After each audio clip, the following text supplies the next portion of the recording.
ดวงดาวจุดตั้งนะครับรับเป็นเจ้าข้าพันไรอีก1 ชุดนะครับปอดขาแม่ฤาษีนะครับท่าทำนะครับรับเป็นเจ้าข้า2 ชุดนะครับทำรายงานรายชื่อที่ผมได้อ่านนี้ท่านใดที่ยังไม่ได้รอดผ้าไตรมงคลนะครับขอมาเล่าที่นักกรรมการนะครับเพราะว่ามันอ่านผู้สดเป็นแต่เจ้าครับแต่เจ้าก็มีคนมารอดพร้อมกันนะครับกับรายงานรายชื่อบางคนบางท่านแต่ว่ามาจนที่พระเจ้านะครับขอการเวลามาบันทึกนะครับระดับขณะนี้นะครับสามประเด็นเด็กน้อยนะครับตนบริสุทธิ์บุญทองในการนั่งโปรดเมตตาพิจารณาพระไตรวังสุขุมคือพี่น้องสัตตาสาธุชนมาแล้วนะครับครับแล้วก็มีพ่อวิรัตนะครับแม่เทียมกับพ่อวิรัตแม่เทียมใจนะครับวงนามบ้านปักกุวาครับ1 ชุดครับครับขอบคุณอาทุโมทนาบุญกับพี่น้องคณะสัตตาสาธุชนแก่ผู้มีเกียรติทุกท่านนะครับติใจตามบุญแต่ไปตั้งใจแต่ว่าเดินทางมาร่วมบำเพ็ญบุญครบกำหนด50 วันของคุณลุงนะครับ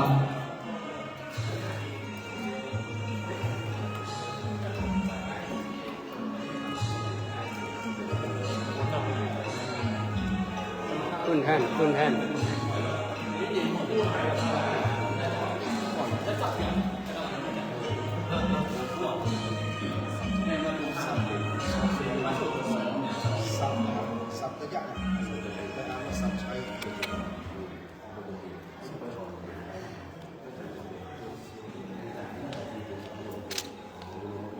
ขอบเรียนเชิญศรัทธาพี่น้องแขกผู้มีเกียรติและศรัทธาสาธุชนผู้ใจบุญใจกุศลนะครับติดใจไล่ใจตามหวังจะร่วมทำบุญนะครับบางคนบางท่านก็ร่วมมาถามนอกกับการทำบุญบูชากันเทศต้นไปทำบุญที่ไหนครับเขาตั้งขันไว้ที่วัดระดับ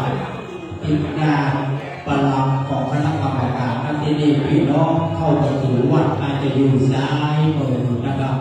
ที่บูชาผ้าไตรวังสุขุมนะครับเอาจะมีขัดดอกตั้งไว้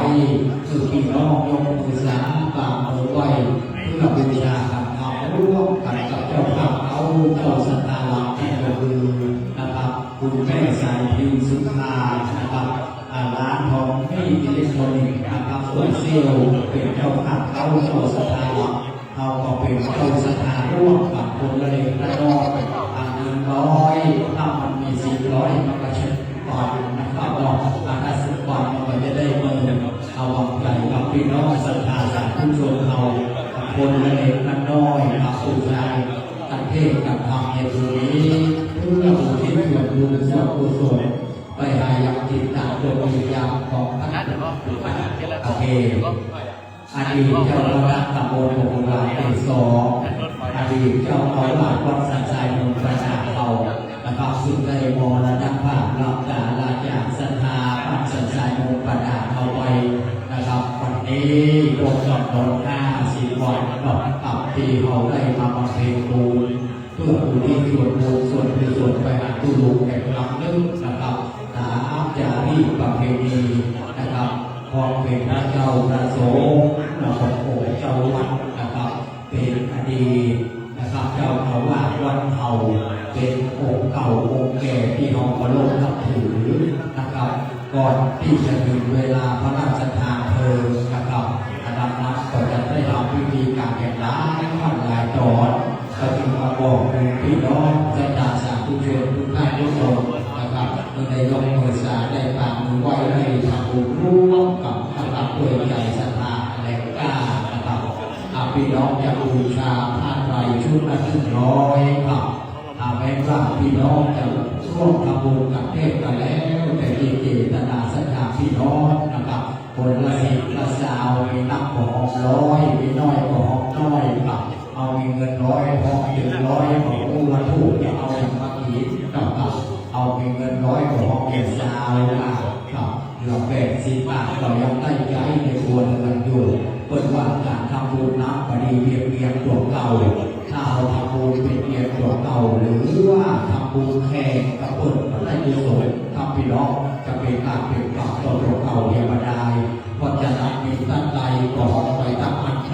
พี่น้องนะศรัทธาที่เรามีอยู่นะครับวันนี้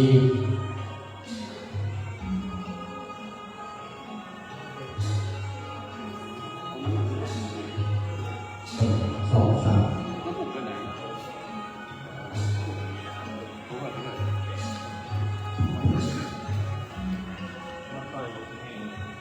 สำหรับในขณะนี้เป็นเวลา 19:45 นาที ขออนุญาตโอกาสจากพิธีกรโฆษกของอำนวยการของวัดสันไซมูลปานาฝ่ายประชาสัมพันธ์วัดเอา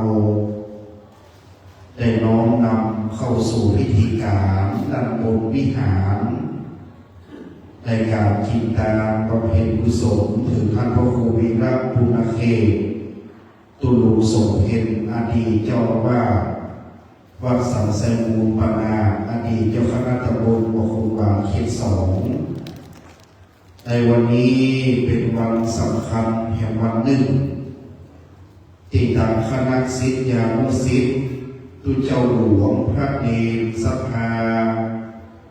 จะได้แสดงความกตัญญูกตเวทิตาธรรมวันนี้ตรงกับเดือน8 เหนือออกได้12 ค่ำคำว่ามาตรงกับวันอังคารที่28ของเดือนเมษายนพุทธศักราช 2569ได้เรียนมาบรรจบครบรอบอีกวาระหนึ่งแล้วการวันนี้นั้นอันดับแรกในเบื้องต้นก็ขอกราบนมัสการถวายความเคารพซึ่งพระรัตนตรัยอันมีพระพุทธพระธรรมและพระสงฆ์เป็นต้นเป็นประธานนอบน้อมกราบพระพุทธปฏิมากรพระพุทธรูปอันได้ปฏิสถานทัปนาตั้งไว้ในวิหารในศาลาและในองค์หลวงกราบพระธาตุเจ้าเจดีย์แห่งวัดสันไซมูลปานาอันเป็นฐานันตรวิเศษที่นี่ด้วยความนอบน้อมก็ขอนอบน้อมกราบสรีระสังฆธรรมตุลุตพระครูวีระปุณเขตตุลุสมเพ็ญอดีตเจ้าวาดวัดสันไซมูลอดีตเจ้าคณะตำบลวคงบาลเขต 2ผู้ถึงแก่มรณภาพละสังขารไปได้50 วันนับแต่วันที่10 มีนาที่ผ่านมานี้วันนี้ท่านอาจารย์พระครูสุทธิชัยพัฒน์เจ้าคณะตำบลวคงบาลเขต 2เจ้าวาดวัดม่วงพี่น้องผู้สืบศาสนาเจ้าคณะตำบลวคงบาลเขต 2แต่ตุลุเพ็ญก็ได้มาช่วยดูแลในนามของเจ้าคณะผู้ปกครองสงฆ์มาช่วยท่านอาจารย์พระบดิกาสิริพงศ์กิติพัฒโพทุติโตอันได้สืบวัดแต่มาแต่ตุลุเพ็ญคือวัดเอาได้รุ่งเรืองวันที่ตุลุยังอยู่วันนี้ท่านอาจารย์พระครูสังฆพันธ์วิมลเจ้าวาดวัดบ้านมอนต้นโพแฝดศักดิ์สิทธิ์ตำบลสังกามอำเภอสังกะเปงเชียงใหม่และคณะสวดพระพิธรรมจตุรวรรษ4 รูปสำนักวัดบ้านมอนสังกะเปงได้เมตตานำเทียบอักษรตอนนี้ครอบครัวของคุณพ่อสัญชัยคุณแม่สายพินกำลังได้เดินทางใกล้มาถึงวันนี้พ่อสัญชัยแม่สายพินร้านทองมี่เป็นเจ้าภาพว่าวันนี้นางสักดาอันเฮาโดยการนำของท่านรองนายกพ่อหลวงบ้านพ่อแก่วัดวิยากรรมการพ่ออาจารย์คนเฒ่าคนแก่คนใจไม่มีพ่อบ้านแม่บ้านเยาวชนเป็นเจ้าภาพร่วมกับกินตาใหญ่หลวงแห่งเทือกนึงแต่ด้านตุลุวันนี้เพิ่มขึ้นมาคือบอกไฟมือ เอามาตั้งไว้หน้าโลงศพตุลุงนี่มันปึ๊บตุลุงเพนหันบ่อไฟนี่ก็หันตุลุงเพนหันบ่อไฟก็หันเฝ้าหันหน้าตุลุงตุลุงตัวปีโตเอามาตั้งไว้นี่โอ้สีตุลุงจะลุกกระชี้บ่อไฟได้ดังนั้นตุลุงตุลุงแต่ดังนั้นก็วันทรงสการตั้งข้าพระราชทานเพลิงโอ้สลาบ่อไฟจะมาทั่วทุกสารทิศวันนี้เอาบ่อไฟมือมาตั้งไว้ดวงวิญญาณทุลุงว่าทุกโตวันนี้7นะทุลุงว่าวันนี้50 วันทุลุงมรณภาพจากหมู่เราไปดังนั้นสาธุชนพุทธบริษัททุลุงนั้นทุลุงเป็นพระมหาเถระมีอายุพรรษานับ2ทุลุงเป็นเจ้าคณะตำบล3ตุลุงเป็นผู้เจ้าหลวงยาวนานแห่งรูปตึ้งและที่สำคัญที่สุดตุลุงเพนนั้นท่านเป็นพระสงฆ์ทรงสมณศักดิ์คือเป็นพระครูสัญญวัตรเจ้าคณะตำบลจันโพดังนั้นตุลุงเพนยึดถือได้ว่าเป็นพระสงฆ์ทรงสมณศักดิ์ดังนั้นในการนี้เมื่อตุลุงถึงแก่มรณภาพตุลุงเป็นพระสงฆ์ทรงสมณศักดิ์ในการที่ตุลุงรักสังขารเปิดจึงได้มีการพระราชทานน้ำหลวงส่งศพตุลุงแล้วจากนั้นนับไป7 วันตุลุงก็จะได้มีการบำเพ็ญกุศลครบ7 วันเรียกว่าสัตตภวานอันนี้ขั้นที่7 วันแล้วสังฆาสังไสมูลปานาอันเฮาได้ปากันกินตาตามธรรมเนียมใหญ่ๆอยู่3 ครั้งดังนั้นสังฆาญาติโยมเตื้อที่พระราชทานน้ำหลวงเสร็จเปิดจัดการ7 วันปิดศพสังฆาสังไสมูลปาละที่เก่าห้อยเดิมปงครูบามหาเถรตอนนี้ได้กำหนดเอาวันต่างๆที่จะบำเพ็ญกุศลตอนนี้7 วันครบถ้วนสัตตภวานแล้วไปละจาก7 วันแล้วเพื่อจะนับคือครบ50 วันวันนี้เรียกว่าปัญญาสมวาน50 วันวันนี้ตุปิโตว่ามันตรงใส่วันที่28 เมษายนพอดีเขาขีดตาตอนบ่ายตอนเมื่อคืนนอกแต่นั้นวันนี้ครบ50 วันจะนิมนต์องค์เทศตุลุงเพิ่นหุงทำมหาเจ้าเวสสันดรชากรตุลุงเห็นนี่เป็นเสียงหลวงดังนั้นองค์เทศจะต้องดึงการที่มีเสียงหลวงคือการตุ้ยโจการมหาราชการนครเสียงหลวงเสียงกลางนี่ดังนั้นมาเพ็ญกุศล50 วันก็เลยมาขอเมตตาท่านพระครูสังฆปาลวิมลวัดบ้านมอนเปิดเตะทำออกสถานีวิทยุ FM 96สถาสัมปตองลงใต้เวียงอีกฟังครูบาวัดบ้านมอนหมดชมมาแดงโอ้ตุลุงบ้านมอนมาวันนี้เจอตัวจริงเสียงจริงดังนั้นตรงเสียงหลวงเพิ่นเตะทำมหาราชเพิ่นนั่งกันพวน11ไปนิมนต์วัดบ้านมอนมาอันนี้เพิ่นร้องมหาราชยืน1ในล้านนาเมืองเอาอยู่วัดบ้านมอนดังนั้นวันนี้เพิ่นจะเตะทำมหาเจ้าใส่กระมังกับเขาเตียวทำวัดมหาเจ้ากันมหาราช50 วันทวนแล้วเพิ่นจะนับไปแห่ง50คือว่าใน100 วันพอดีเรียกว่าสัตตภวานสัตตภวานนั้นก็จะบำเพ็ญกุศลที่เขากำหนดไว้คือวันที่16 มิถุนายน 2569เตะน้ำเตะธรรมก็จะนิมนต์แห่งการดึงเอาธรรมกันพวน5ตุ้จบประเทศแต่เป็นตุ้จบติดเดียวธรรมวัดยังพื้นเมืองก็สุดโผล่เสียงหลวงตุ้จบแห่งกำนึงดังนั้นการพวน5ครบ100 วันแล้วตามธรรมเนียม100 วันไปรับเพื่อจะปรึกษาหารือกันจะโปงตุลุงหรือยังสังหาวัดโปงหาวันลาภาษาสังหาสังไส แซมูลว่าประโปงเตื้อถ้าครบปีเพิ่นจะกินใหญ่ตาหลวง1 ปีแห่งกำนึงคำนี้สภาสังแซมูลเพิ่นมีเอกะฉันทะสามัคคีกันว่าถ้าครบ100 วันมิถุนาแล้วเขาปงตุลุงนั่นนอกสถานโต๊ะลงเรียบร้อยเมื่อครบ100 วันมิถุนาแล้วเข้าภาษาและจะออกเลขจะกำหนดเอาวันที่17 มกราคม 2570จะปงครูบาเจ้าสมเด็จวัดสันไซมูล 2570จะแปลงภาษาลูกจ้าเผือกแก้วงานมอนดานันตุลูเพิ่นเกิดมาเปิ้งจ้าเกิดมาในปีไก่เปิ้งจ้าจุดพระธาตุเจ้าลอยตุกก็เลยว่าจะเป็นภาษาจ้าผู้จ้าเผือกดังนั้นจะเป็นภาษาสถานของมิถุนาครบ100 วัน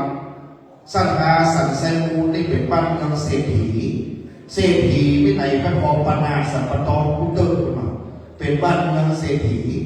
สมานบอก100 วันแล้วกับผมจะนอกห้องพร้อมเตือนรอปีก่อนปีแล้วก็จะดานหลวงปีกับผมเตือน2 ปี3 ปี 4 ปีบ้านปนาสันไซมูลว่าครบ100 วันแล้วมิถุนากรกฎาเข้าภาษา3 เดือนออกแม้เดือนนี้เดือน3 เดือน4อย่าผมทุกรู้แล้วเด้อสันไซมูลประดาว่า17 มกราจะเป็นภาษาจ้าเผือกพระตุลูปึ้งจ้าและจะตั้งภาษาหลวงจะดูระลุคำพิมานปงครูบาโสมเพนในวันที่17 มกราคมสังฆาทั้งหลายเตรียมเงินไว้ให้พร้อมเด้อดังนั้นกระเป๋าให้หนาเป็นพิเศษเด้อปีนี้เขาจะมีงานใหญ่ปอยหลวงว่าใหญ่แล้วมีภาษิตว่า10 ปอยหลวงมันต้องปอยล้องานเดียวเตือนดังนั้นปอยหลวง10 งานนี่มันต้องปอยล้องานเดียวดังนั้นสันไซมูลมีภาระหน้าที่จะต้องช่วยกันแสดงออกซึ่งความกตัญญูและความเคารพต่อตุลุดังนั้นขอสภาเอาเข้มแข็งสามัคคีห้ามพิษกันเด็ดขาดถ้าพิษกันวันแล้วแน่นอนดังนั้นขอคุณตุปิโตเป็นหลักเจ้าคณะตำบลวัดบ้านม่วงเป็นหลักสภาเอาเข้าสื่อก็เดียวเป็นวันแล้วหลักดังนั้นทุกอย่างทุกประการสำเร็จบัดนี้ได้กำหนดการเวลาตามที่ได้วางไว้แล้วอันดับแรกในคำรบเบื้องต้นจะเป็นการจุดธูปเทียนเครื่องนมัสการบูชาพระรัตนตรัยด้านหน้าพระพุทธปฏิมากรขอเรียนเชิญคุณแม่สายพินศรีมันตระร้านทอมมี่ผู้เซียวผู้เป็นเจ้าข้าขหบดีทานนักบดีบ้านเอาได้ถือเทียนเป็นต้นเป็นประธานจุดธูปเทียนด้านหน้าแท่นแก้วพระเจ้าเชิญแม่สายพินครับสาธุชนบนวิหารในพลังขับเต็นน้องประนมมือขึ้นครับสำรวมกายสำรวมวาจาสำรวมใจตั้งจิตเพื่อเป็นสมาธิคุณแม่สายพินศรีมันตระผู้เป็นเจ้าภาพได้จุดธูปเทียนสว่างแจ้งดังแสงดวงปัญญาบูชาพระรัตนแก้วเจ้าทั้ง3จากนั้นจะจุดเทียนส่องธรรมบูชาซึ่งพระธรรมด้านหน้าธรรมะการบัดนี้จึงขอเรียนเชิญท่านรองชุมพลจันแก้วท่านรองนายกองค์การบริหารส่วนตำบลมะขุนหวานได้คือเกียรติบูชาเทียนส่องธรรมด้านหน้าธรรมะเชิญท่านรองชุมพลครับธรรมแห่งพระพุทธเจ้าอาทิตย์กัลยาณังมีความไพเราะในเบื้องต้นมัชเชกัลยาณังมีความไพเราะในท่ามกลางปริโยสานกัลยาณังมีความไพเราะในที่สุดไหวพระสัทธรรมแห่งองค์สมเด็จพระสัมมาสัมพุทธเจ้าสวาคาโตหากพระพุทธเจ้าเทศนาต ตั้งไว้ดีนักจากนั้นจะเป็นการจุดธูปเทียนเครื่องทองน้อยปูชาที่สรีระสังฆธรรมตุลูพระครูวีระปุณเขต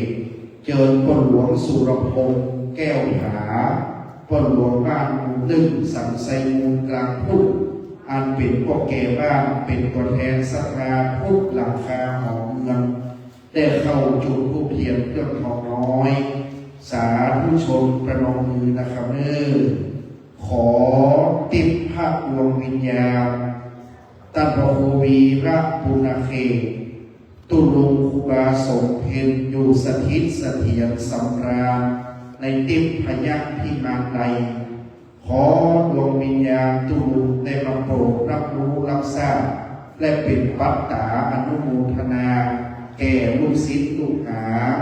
สาธุชนกราบพระกราบหนึ่งกราบสองกราบสามอิมินาสการเรนะพุทธังอภิปูชยามาอิมินาสการเรนะธัมมังอภิปูชยามาอิมินาสการเรนะสังฆังอภิปูชยามาอะระหังสัมมาสัมพุทโธภะคะวาพุทธังภะคะวันตังอภิวาเทมิสุขะโตภะคะวะตาธัมโมธัมมังนัมมัสสามิสุปฏิปันโนภะคะวะโตสาวกสังโฆสังฆังนัมมามิโยคำสามเบื้องหน้าพระเจ้าเจ้าหน้าที่ได้โยคำสามเบื้องหน้าผู้ทำปฏิมากรนะครับนัมมามิพุทธังกุณาสาการันตังนัมมามิธัมมังมุนิราจเตสิตังนัมมามิสังฆังมุนิราจสาวกังอาจาโนพันเตยะขัมมายะภาภาเลยะภามุตละเหยะภากุสเลมะยังพุทธธัมมาสังฆาสังฆาเตสุติรัตตะเนสุอาติเตวะปัจจุปันเนวะอาวิวายะทิวาระโมวะเยนะวาวาจายะวามานาสังวาปะมาตังวาอากาวังวาอากาสิมหาภิสวายะภาธัมมังปะกาโรโคภาติรัตตานาตังยังอนุกัมปังอุปาทายะอัจจยังอัจจยะโตปะขันหันตุสัพพันโตสังอายะติสังวานิสามะนะภูเนวังกาลิสามะสัมจิจัตโตสัมอะสัมจิจัตโตสัมสัพพันโตสังฆมันตุโน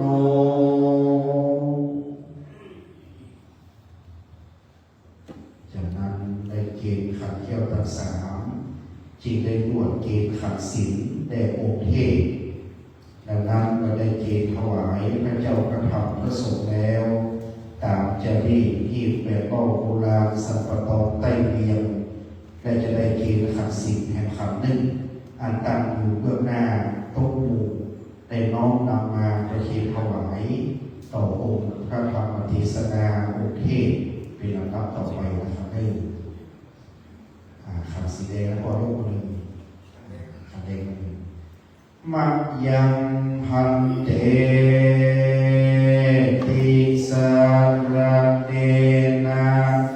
หาปัญจศีลานิยาจามาทุติยัมปิมัจยังพันเตติสารเนนะสหปัญจศีลานิยาจามาตติยัมปิมัจยังพันเตติสารเนสหปัญจ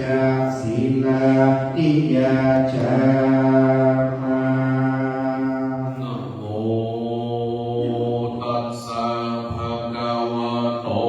อะระหะโตสัมมาสัมพุทธัสสะนะโมตัสสะภะคะวะโตอะระหะโต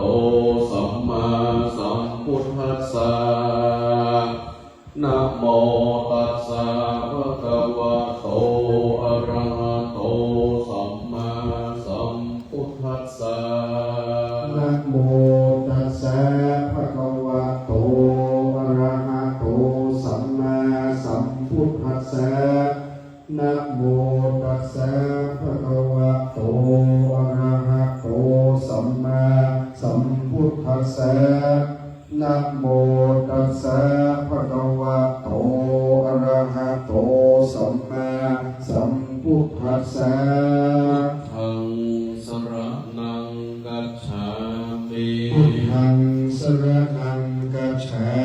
มิ ธัมมังสรณังกัจฉามิ ธัมมังสรณังกัจฉามิ สังฆังสรณังกัจฉามิ สังฆังสรณังกัจฉา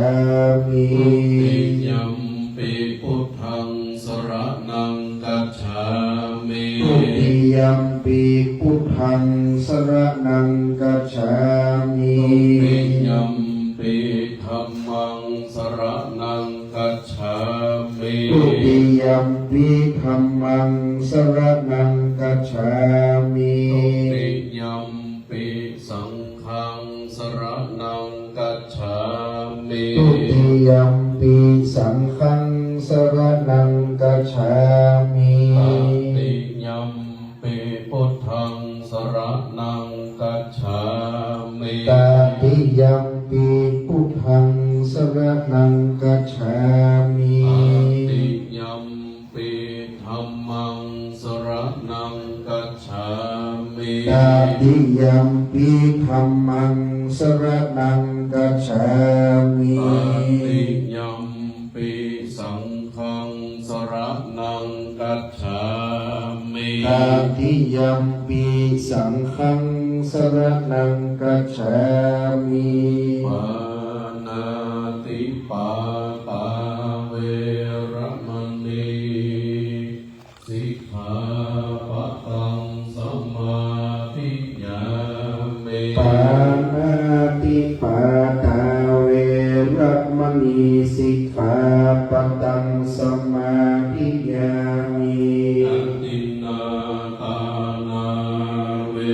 ระมณีสิกขาปะทังสมาธิยามิ อาทินนาทนาเวระมณีสิกขา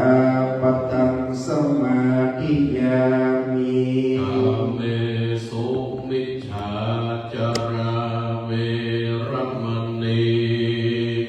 สิกขาปะทังสมาธิยามิ กาเมสุมิจฉาจาราเวระมณีสิกขาปะทังสมาธิยามิ สาวาตาเวระมณีสิกขาปะทังสมา าวาตาเวรมณีสิกขาปัตตังสมาธิยามิ สุราเมรัญญมัจจาปมาตฐานาเวรมณีสิกขาปัตตังสมาธิยามิ สุราเมรยามัจจปมาตฐานาเวรมณีสิกขาปัตตังสมาธิยามิ อิมานิปัญจสิกขาปัตตานิสีเลนะสุขติยันติสีเลนะโภคสัมปตาสีเลนะนิพพุติยันติตัสสมาสีลังวิโสตัญเย สาธุสาธุสาธุกับพระธรรมเทศนาต่อจากนี้ไปสันไซมูปานาสัทธาวัดเฮาตั้งใจจะฟังธรรมมหาเจ้า50 วันปัญญาสัมภวานจะฟังธรรมมหาราชกันพวน11ต่อไป100 วันจะฟังธรรมมหาเจ้ากันพวน5ทุกจบ2 การนี้จะต้องนิมนต์ทุกเจ้าสังฆะตนมีเสียงหลวงการมหาราชนี่เป็นเสียงแห่งดาวปรมัตถ์สัจใจการตุ้จบการพ้น5นี่จะเป็นเสียงปูพามภูจักรการนี้ปูพามล่ากันหาชาลีไปถึงเมือง4 ปีพระเจ้ากรุงสนชัยหันเข้าใส่ก็ไปไทยเอาตัวหลานน้อยทั้ง2แล้วก็เลี้ยงเข้าปูพามสถาทั้งหลายฟังเนิ่นวันนี้ปูพามจะกินแกงอย่างพ่อจะออกในทำการมหาราชถ้าตั้งใจฟังดีๆจะได้ยินว่าปูพามจะต้องแตกแล้วมันจะอย่างไรพ่อดังนั้นการมหาราชเป็นการที่ปูพามต้องแตกครูบาวัดบ้านมอนเพื่อเตะคำผูกนี้ม้วนฟังได้ชัดเจนเข้าใจได้ง่ายดังนั้นปูพามชูโชคเพื่อขอกันหาชาลีเจ้าพระเวสสันดรจักราชอุติไปเดินเมือง4 ปีผู้เป็นอุ้ยคือพระเจ้ากรุงสนชัยพระนางมุสลีได้ไทยวัดตัวหลานเพิ่นเลี้ยงเข้าปูพามและเพิ่นจัดการโซปูพามอย่างไรนี่พามจะต้องแต่สถานตั้งใจฟังธรรมนี้มีประโยชน์มีสาระได้รู้เรื่องราวชาตกะหรือว่าชาโลกของพระเวสสันดร100 วันเอามาฟังเรื่องปูพามยุยงเนี่ยดังนั้นสถาวัดสันไซมูปนางานทุลุสมเพลนั้นเป็นงานที่เราบำเพ็ญกุศลกินทานอย่างดีงามตั้งใจฟังธรรมในเมตตาพระครูสังฆปารมีมงสืบไปนะครับเนื่องมหา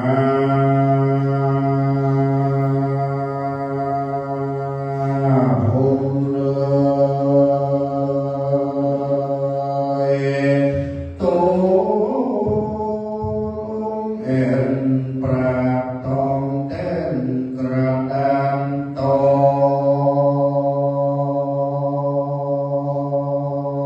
งทำใดดีถ้าท้อเป็นกองแห่งนักปราชญ์สมณสภาและมูลสภาผู้ขาตั้งหลายก็ขอยออภิวาทวันตา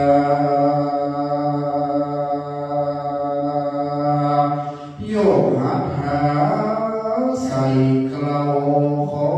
นิมนต์ลูกศิษย์พระพุทธเจ้าได้เตสนาภา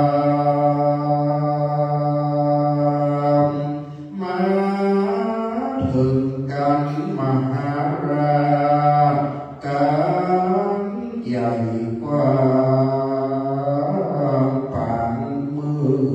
พระเจ้าจ้างได้ตามกันหาและจารีถึงจู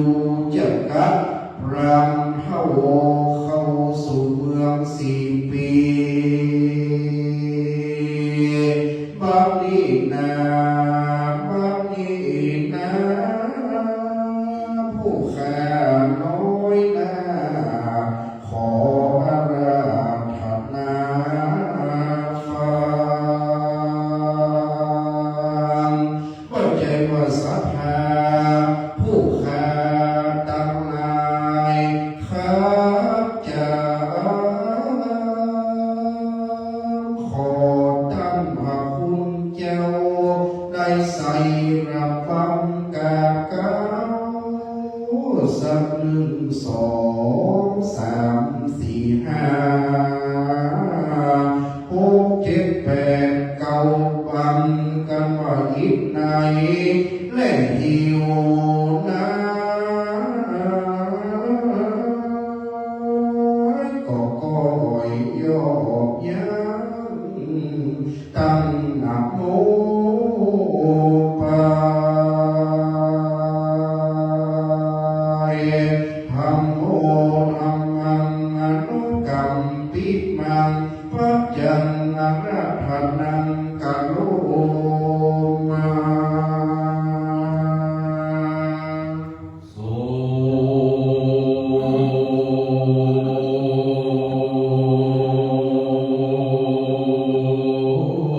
นาโต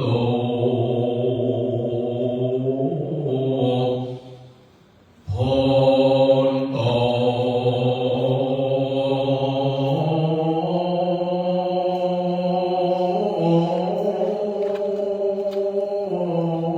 ฟังลาฟังลามหาโมลาสัทธาตั้งลา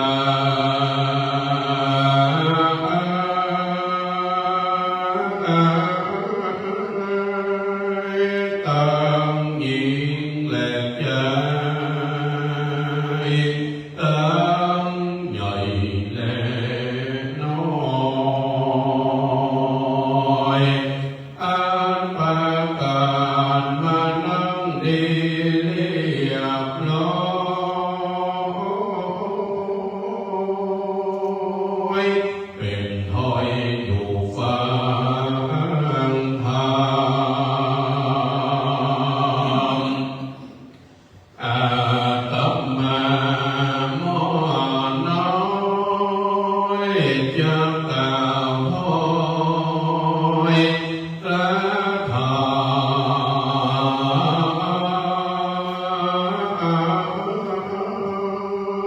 เป็นปัจจานังคำสอนพระพุทธเจ้า เป็นปัจฉิโมวะกาแห่งเกี่ยวหนอดวงธรรมเธอสัทธาเป็นน้องไฟพองและจดจำ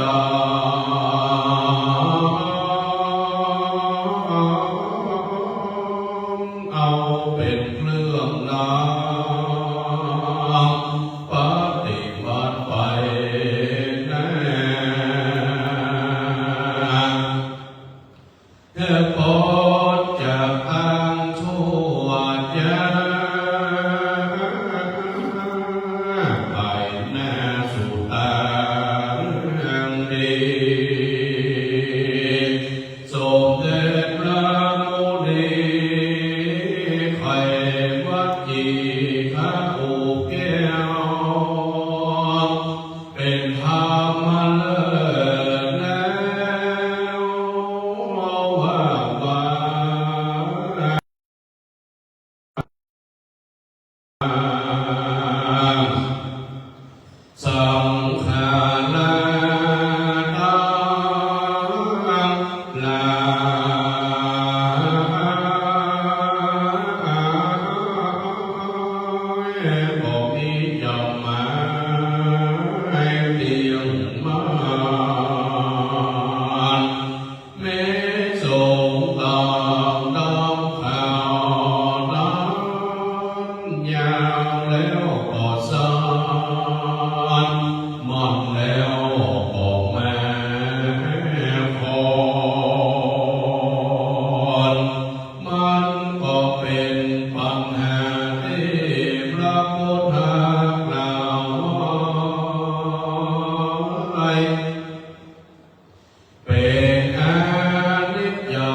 สี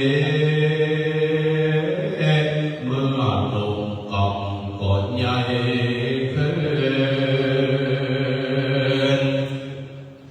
กันเท่าแก่แม่ก็ต่ำลงโศกเปิ้ล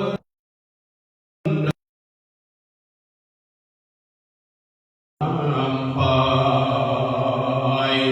ดำและขาวนั้นก็คือเกศา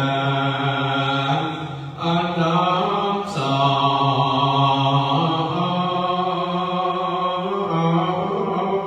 ยไปโคนได้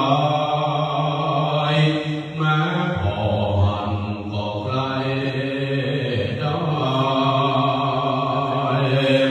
กันเท่าแก่มาแล้วสายก็ขึ้นนักข่าวตัวแห่งสีแสงของภัยมาภัยดอกไม้หานก็บอดที่ผ่านใครได้ ดวงตาที่เคยพอดยาวไกลน้ำหน้าสา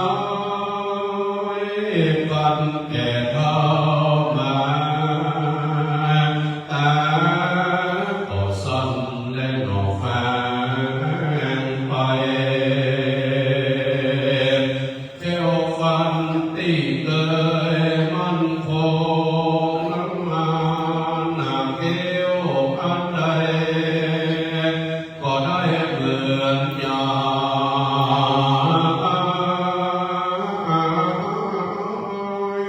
ของแข่งอันใดก็ขอเลือกได้ การว่าเที่ยวมาคอนแล้วสายเจ็บปวดมาไม่น้ำตาแย่หนอปางลงความตายแม้เธอตายก็ปลอดโปร่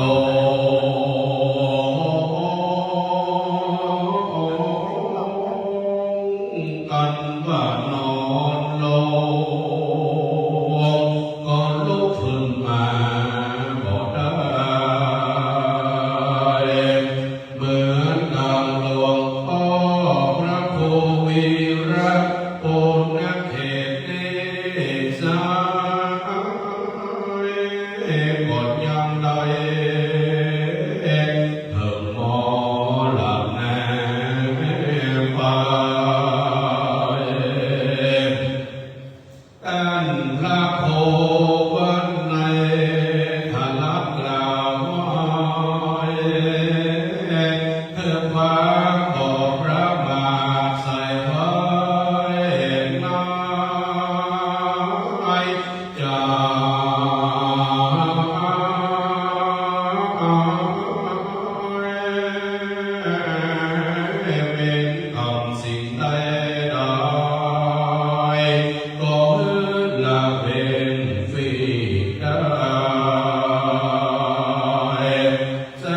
ำมีคาถาต่อจากนี้ไปอาตมาภาพจะได้แต่เทศนาธรรมเนื้อมหาจารย์เทศนรจาดกการพัน11ชื่อว่าการมหาราชอันเป็นนักธรรมกรรมเก่าที่อดีตเจ้าวาดก็คือหลวงพ่อพระครูวีรบุญเขตท่านเคยได้แสดงธรรมไว้เคยกินเนื้อธรรมมหาจารย์เมื่อยังมีชีวิตอยู่มาจะถึงกาลโอกาสวันนี้ครบรอบ50 วันแห่งการมรณภาพอาจารย์พระปฏิกาสิริพงศ์เป็นต้นก็ได้พร้อมใจกันบำเพ็ญกุศลฟังเทศน์และฟังสวดโดยได้นำเอาพระธรรมเทศนาการชื่อว่ามหาราชในเนื้อมหาจารย์เทศนรจาดกกันพุทธ11นี้มาแสดงเพื่อน้อมบำเพ็ญบุญอุทิศไปถึงดวงจิตวิญญาณของหลวงพ่อพระครูวีรบุญเขตผู้จากไปโดยได้รับความเมตตาจากบรรดาศรัทธาญาติโยมผู้เป็นเจ้าภาพก็คือคุณพ่อชัดชัยคุณแม่สายวินศรีมันรักพร้อมครอบครัวร้านทอมมี่อิเล็กทรอนิกส์ตู้เซลล์สัตว์กองวันนี้พี่น้องศรัทธาบ้านสันไซมูลปานาของเราทุกผู้ทุกคนทุกหลังคาเรือนได้พร้อมใจกันอุทิศไปถึงดวงวิญญาณของหลวงพ่อผู้จากไปในโอกาสต่อจากนี้ไปก็ถือเป็นการเสียเวลาก็ขอเชิญชวนมวลศรัทธาญาติโยมของเราเจ้าข้าทั้งหลายทุกคนได้พร้อมใจกันสดับรับฟังพระธรรมเทศนามหาจารย์เทศนรจาดกการพัน11ชื่อว่าการมหาราชเพื่อน้อมอุทิศกุศลไปถึงดวงจิตวิญญาณของหลวงพ่อผู้จากไปในโอกาสวันนี้นะโมตัสสะภะคะวะโตอะระหะโตสัมมาสัมพุทธัสสะโอทิสัตโตยัมมังเตยัมสัมโมตัมมานาสังกัปปติเยอัสสะเมวะสิโสลัมดับธรรมเทศนามาขอบขาดมาเถิดเติมมาทานนากันเรื่องส่วนรางบุญเรื่องผู้เอากำตังนอนเนาละจะปฏิตั้งสองสานีแก่ไทยเข้าโซปากไม้ตาลงโกงการตั้งบนดำเนินยอมยมจึงหาดดัญญาอยู่ในสารนาแก้วโกอันอิมตาให้ปิสุปัมเทวัมพุทธแต่ให้เป็นตาบัดนั้นแลโจยังโอภิส่วนบาจุจักกัปรังผู้เท่ามันก็ผู้เอาสมยังเจ้านำไปด้วยผลตั้งไกลนักโสดได้ทุกสิ่งโยนกันแน่นหนาเทวันตามวลมารักษาสองน้อยแม่แต่กล่าวไปเมื่อตาพับใส่ทุกต่ำคำหลับโดยไปดังอันเพื่อพันยุจะกัดลามันก็มันสองโลกแม่พี่น้องไว้เดือดดินได้นำยิ่งกว่าตายแต่เนื้อบันกากินโอนมันก็ขึ้นนอนบนเรือข้าไปมาไปสุขกับวัดนั้นแลตาสามเด็กและเนตไรผ่านแนบัดนั้นย่อมมีเทวังมุตตนหนึ่งก็มาเนรมิตเป็นเหมือนแต่ดินลีเป็นตั้งหานาสีตนป้อเขาแม่ย่อมมีเทวันดาตนหนึ่งก็มาเนรมิตเป็นเหมือนแต่ดินลีเป็นตั้งนางอาจจะมาทีตนเองก็เข้ามาแก้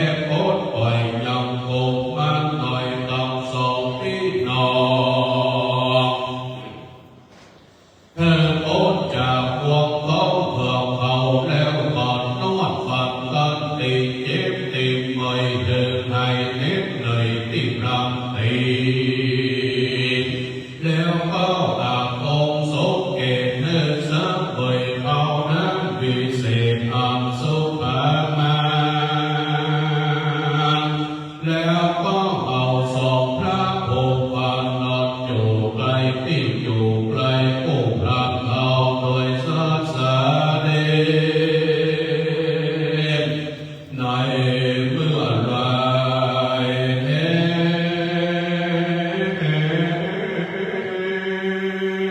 chiến lùng giải pháp cùngขึ้นมาแต่วันดาก็เธอโกงานตามสอบพี่น้องเข้าสู่พวกกองเรือขาว นอนอยู่ด้วยอาการสางก่อดังร่างเขาผูกไว้แต่ปัดไม้ก็โอนทลายกลาง หา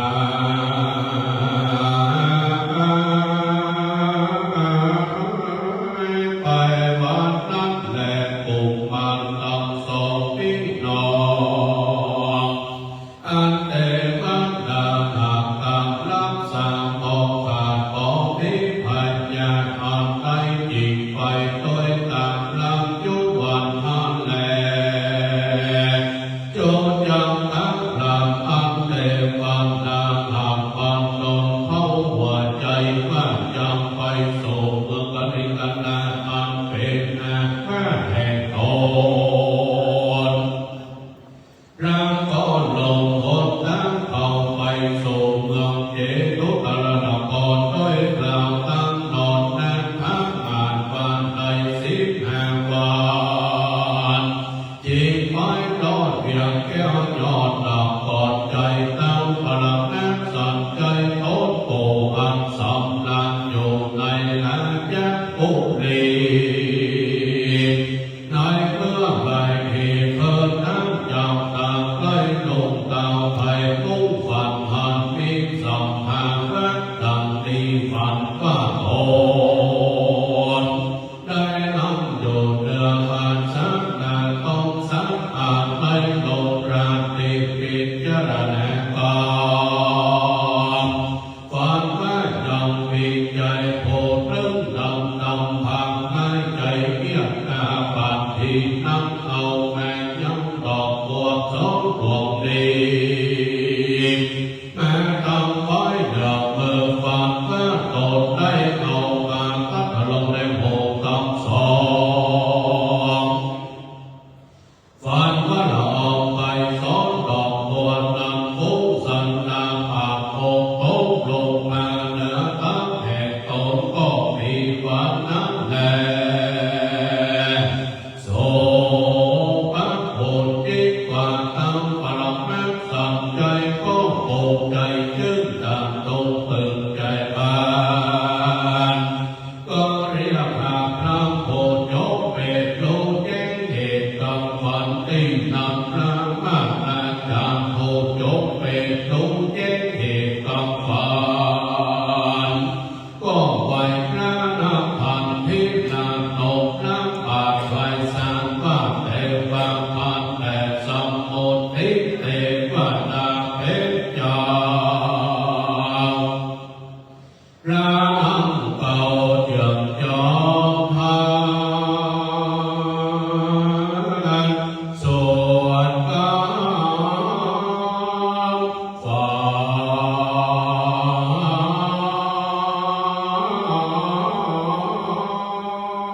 เอ็นดาก็มีนายขาดโพยมา คือว่าพงษาได้เกิดสาเมื่อ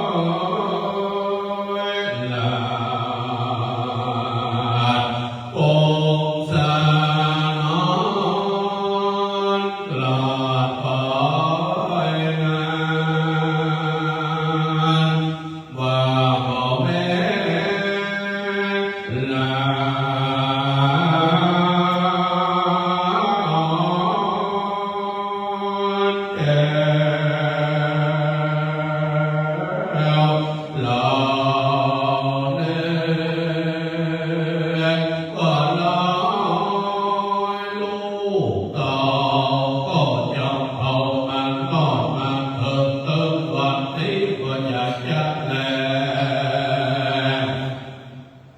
เต้าปรมัตสัจใจข้ออาภองสงเกตโดยแม่พิเศษยังผ่านสังเวยโอจักนั้นอาหารหลายสิ่งอภิรสยิ่งนานารานับการงานเสร็จแล้วก่อนทำโจทย์เดินเป็นเกี่ยวปานทั้งแล้วแต่ว่าจะต่อไปก็นำเอาพระโพธิ์เราทำตามสองตอนเราโกมาทำไว้ในสักนามพระญาวัดนั้นแลเอวังลาจาทังปรมัตถ์ใจปิดเบาจักทำผ่านเข้าแก่ญาณาอันโดนมักขาเตียวเทไฟโลเหตุหันน้ำไหลลำโอนมาก็เป่าเป็นทังทาว่าคนโกนุตตังพลังวาใจเมียเนสิรามานังตุนังรักตันไปผูกมาตั้งสองพี่น้องจากเขตห้องเมืองใดเมืองเราลอ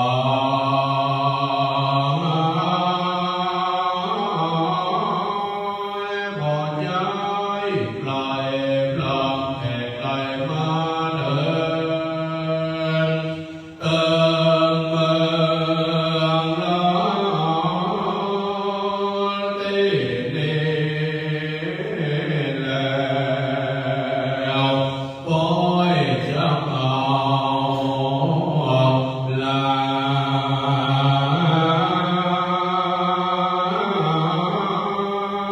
แก้วเราไปตางน้อยนั่นจะยุจะประทำฟังฝ่าวไว้นับปากเท้าเก่ากันทำลำเอทันเตทันลำทางเตมังพันแดดสมบูรณ์ติเตวตาเพชรเจ้าอันการสองตอนเราคงมักพระองค์พันใจจึงตามยกยืนยอมอันแก้ผ่านแน่นาอันการสองคงมักนอนเนาพาโคเขาไปตามท้องก่อนโยนไปตัวทำมาสองปานสามพันลาองค์หลังเอขันไอแต่ก่อนเดินเพนับแต่วันนั้นมันนานสันลำไปสิบห้าคำเดินนอกที่จันแลเอ้นันแล้วปรมัตถ์ใจจริงได้กล่าวกับพาว่าตานาปันสัมสารโดนดานาแก้วตอบสงสารคนต่างหลายเตียนยอมสับเสริญยกยอมตามแห่งก็เจ้าทุกห้องเจ้าไรทีก็ยังว่าเดนั่นแหละกิ่งมังมิยังมิโกธาทัพลามาโนโลกันลาเปิดคำโปมีทุกสิ่งจังมันสิ่งเต็มลงสองสันติองค์วันทางนำแน่ผู้บอกไว้เริ่มเป็นข้าแก่จีรา เจ้าจะเก่งขังจุกใจกล่าวเหตุเก่งจูอันอันแต่เติร์ยาลีถูกอันโล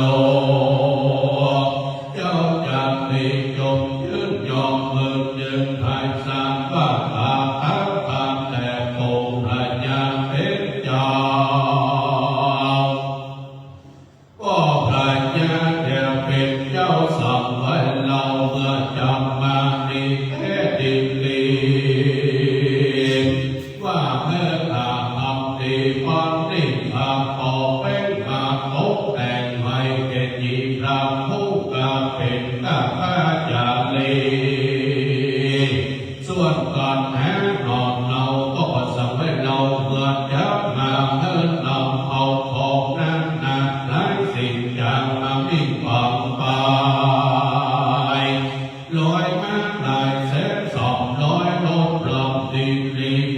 ตาสีเจ้าแม่ลอยตาสาแห่ดวงลายลอยหัวควายแถวเขาลอยคำเราเงินทองมีเศษขอ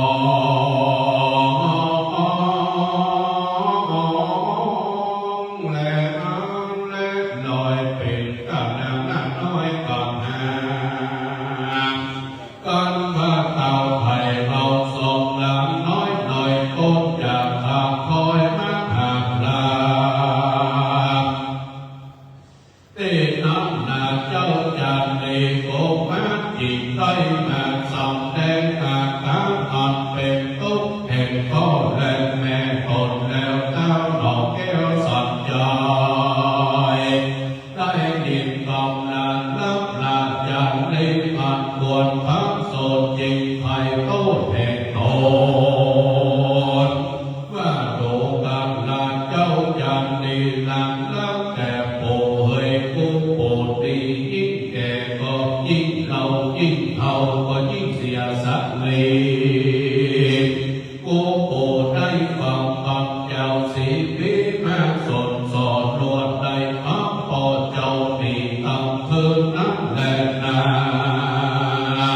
กามทั้งใดที่โปได้ฟังพักตัดเสียยังสันในยนสันนาแห่งพ่อเจ้าโอ้ผู้เฒ่าก็ได้กระทำเหตุแต่ดีเด้กรรมอันนานจะว่าดีเด้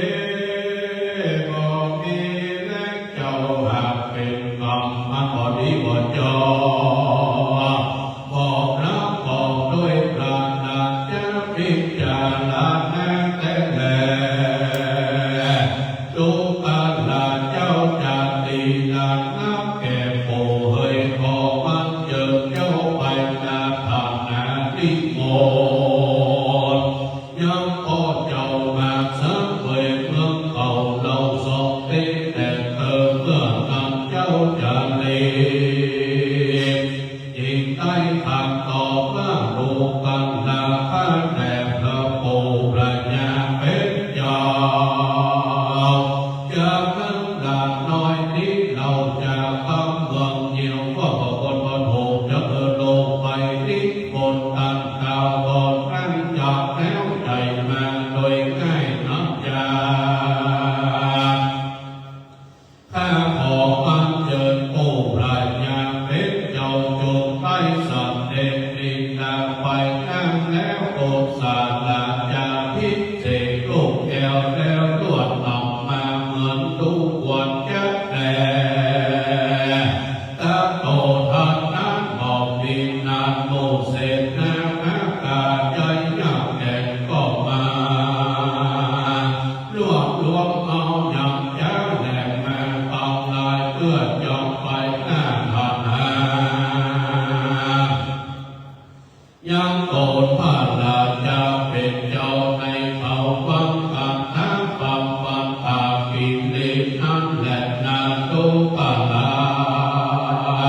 โมเสสนาเจ้าโมเติมตามสายจากนำทองงามสักดอกโคเมืองพ่อเพชรแป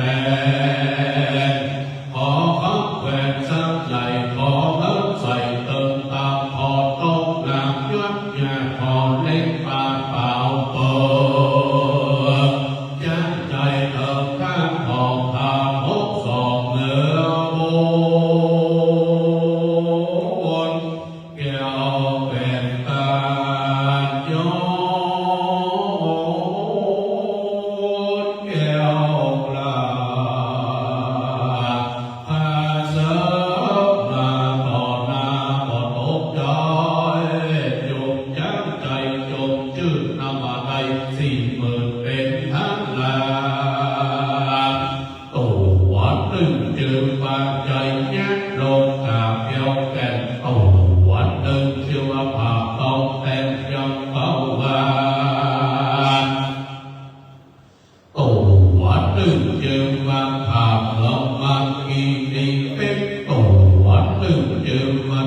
ยักเอเกเอาปลา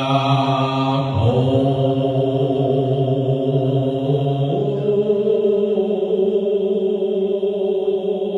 วันเนินเจอมันว่า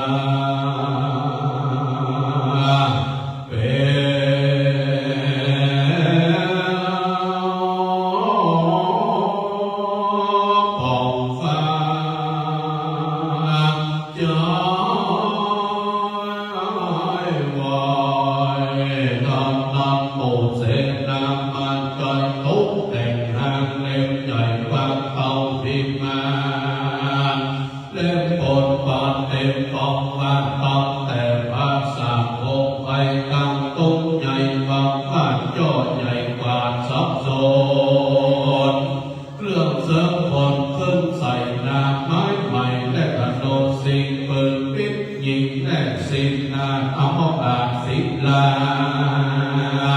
มีกำลดหางนามวนมากในรถหางนำไปในรถใหญ่แถวพังตำรวจก็แล่รถนั่งรถ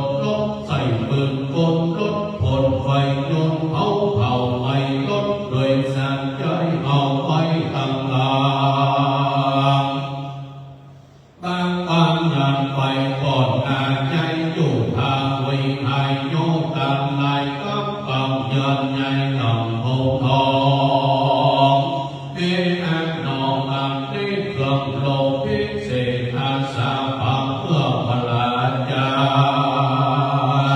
หลวงยังกุลงก็เศษนาสิ่งยอมพวกไปได้ทันนาพระยาเกศสังโดวันนั้นแลโจรจังโกภิส่วนบาโจจังบางลำปู่เอาหินนาจามันใดนับนาจักตามันก็บางกินอาหารไหนดาเผาโลกบางของมีแท้ยาหันแม่ปวดดามาให้พวกเนื้อขึ้นไตข้องกินอยู่หันยุก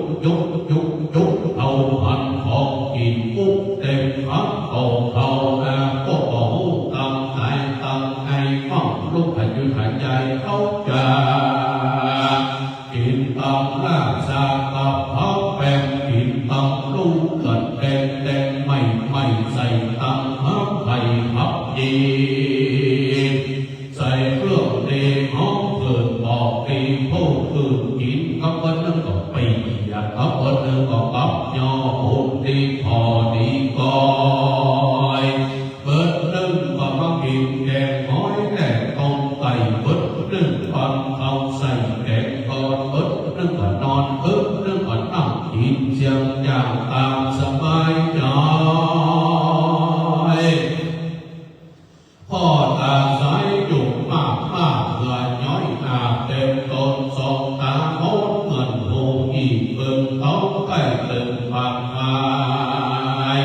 แม่หัวลายตาเกือบเขาพ่อถามว่าพ่อเท่าอิ่มแล้วจันเดินตีน้ำปูพังก็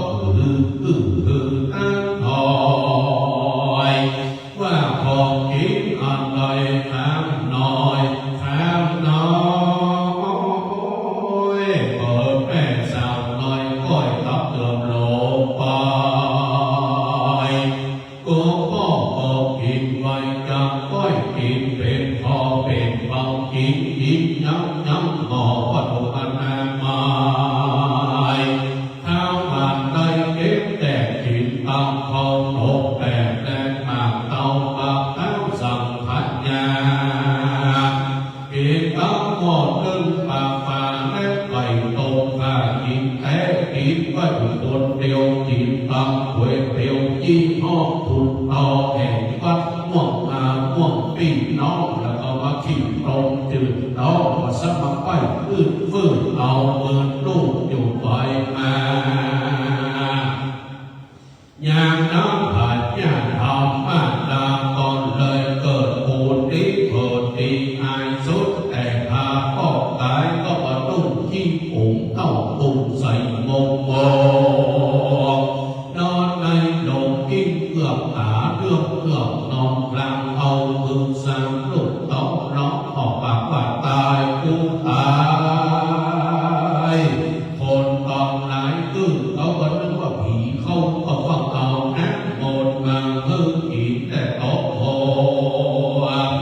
ห้องก็ว่าบัวเป็นไข้สันติผ่านทองมันเอามือตึ้งแง่อยู่ไปมา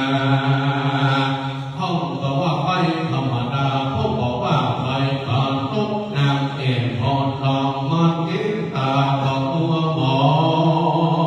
ง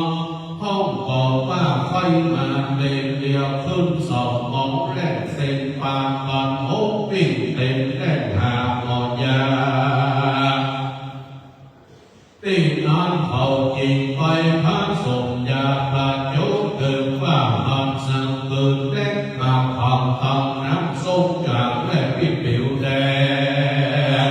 ตั้งเปลือกกลางแก่แก่เปียวปองฟ้าแผ่นน้ำเยี่ยวแม่ดินไฟเปิดเป็นยาแก้ประจุนอยเธออาหารนกออกเธอก็ผูกพันเข้าพอเบาลงอย่างน้ำสับป้าอาโจไม่เก่าผูกพันเข้าก็ปูออกเป็นเส้นเป็นสายคนต้องหายอยู่ก่อนใดแห่ก็ต้องขอใส่สุดแต่มาก็วิ่งดีอย่างนั้นผู้ปราบมันต้องเพตังนาเย็บแสบไปเพราะมันเสียลำไส้และประพองทางหานเกี่ยวกับปากเอาแทรกรองมันกินพิษแผ่เป็นธรรมนักดาตีนักนาผู้พามเอามันก็เพตังนาเย็บแสบไม่ต้องแลกใส่ผู้ลามันก็ไปออกต้องผูกพันเท่าทองแต่ดังตึ้งแต่ใส่หมูคนเท่าตายไปแซวแต่ใส่หมูลงสาวตายไปน้อยแต่สละบอนน้อยตายไปปันแต่ใส่หมูรถบ่ตันแล้วบ่ใดที่มันแตกใส่ก็เดือดก็หมูที่นั่งฟังทางน้ำคนต้องหาจิตมาปันไปไว้กับใจพระบาทเธอทรงทราบว่าผู้ทำมันตายจัดแลเมื่อน้ำเข้ากับสัมพันนาทิพลาก็ตลัดแก่ตามมาปันมาไว้สาวาโดลาตามมาใจรามอาไปน้อยพญาจะตามมันหาข้างในสุขบุญอันนายกจำหันโหติจำว่าสัตว์ได้แล้วจิตสำนึกโบมากลำในใจเดินไปซื้อเอาไม้โลพีเลือกเอาจากดินดินสุขกันหนาหลายร้อยบาทตาน้ำมันเงาติ่งนั้นแล้วพระแม่สัญญาก็มาผ่านอาแม่และป่าโลกินหมอพันธิโพพิเศษเพื่อไปรู้เหตุปัญญาจำองค์สมภาปู่เท่าวันในเล่าจับดีที่นั่นหมอพันธิก็ยออันจุดีไก่กล่าวไว้พระบาทเจ้าตามคำมีว่าวันโพเนก็หากเป็นวันดีก่อนจะควรพระเจ้าฟ้าแต่งแห่งเสียพีเพื่อให้คนต้องหายดุส่วนสันติก่อนต้องบันเมืองพักราชเจ้ายักอยู่สุขเสพก็ควรจะแลที่ตามโพมันใดมากังลาก็ตลาดแก่ทางมาถึงทางพิพาทไม่นำ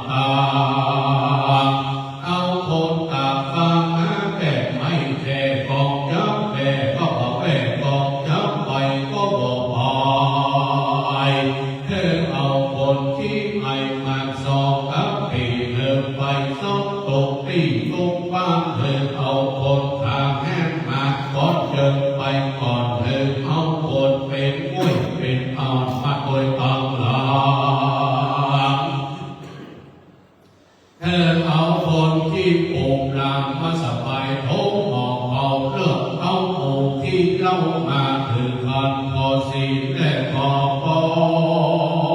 รอย่างนั้นเขาขอจบเอาพรผู้พาไปเคลื่อนเก่าแก่จุกเพื่อนมันจะเอาไปเสียที่ไหนเล่าดีกาจะเอาโสผู้พาไปเสียยังแม่แนมก็จะเอากินปูแน่กินปลาจะเอาไปเสียยังแม่ก็จะเสียที่ปูเอาจับเอาไปเสียที่เขาก็เอามันออกว่าจะเอาไปเสียที่เขาไม่ตานก็ตานมันก็ใหญ่จะเอาไปเสียที่เขาไม่ไผ่ก็จะเอาไปกินแห้งจะเอาโสปูพาไปเสียที่เขาไม่สั่งก็จะเอาไว้กินนอนจะเอาไปเสียที่ข้างน้ำบ่อก็จะเอาไว้ตักกินจะเอาไปเสียที่ข้างน้ำริมก็จะเอาไว้เป็นที่ตักอาบและลำหัวจะเอาไปเสียที่หัวก็ตัวผีปูพามันหลอกจับเอาโสปูพาหัวงอกมาเสียที่สัมใส่มูลป่านหน้าสัมปาตองนี่ยังพอดีกาปูพาทิ้งนามาตายแล้วนาก็มาเป็นทุกข์ขาลำบากซ้ำก็มาตายยังก้อนยังจากเอาต่อปากันมักขอลากไปเสียพอดีกาตั้งแต่เกิดใหญ่แม่ก็เคยแฮมพีน้ำอย่างที่เขาสมาเก่าคำจู้จี้แม่คงโสมห้องก็ว่ากล้าชี้ปงน้ำนับมีเป็น70,000กองเงินสมคนอื่นคนไกลสุดแต่นาจงไกลแง่ออกมีเป็นสามและสอบตื่นตามเขาก็มาเสร็จทั้งกดปีว่าจะเอาโสปูพานี้ไปเสียที่ไหนเล่าดีจาที่นั้นยังมีมานาว่าใจโกรธโทษนึกเลยพันมันสอนมันก็มาบอกจากใครว่ายังมีลมไฟป่าใหญ่ไฟพอรับไฟไปกายป่าไม่กิ้วใจเป็นถอยไม่ใหญ่น้อยมากดวงลายเพียงตึกใจแทบแม่สมควรหากดีแน่เป็นที่แห่งนาทีเพียงการทาเป็นที่ตาแม่ที่เพียงหัวเขาเป็นปากเปล่าอยู่เต็มลอยเขาก็หากเอาโสปูพาหัวม้อยไปเยี่ยมหนักหลังแน่นาหางลาโอ้โหผู้นำนา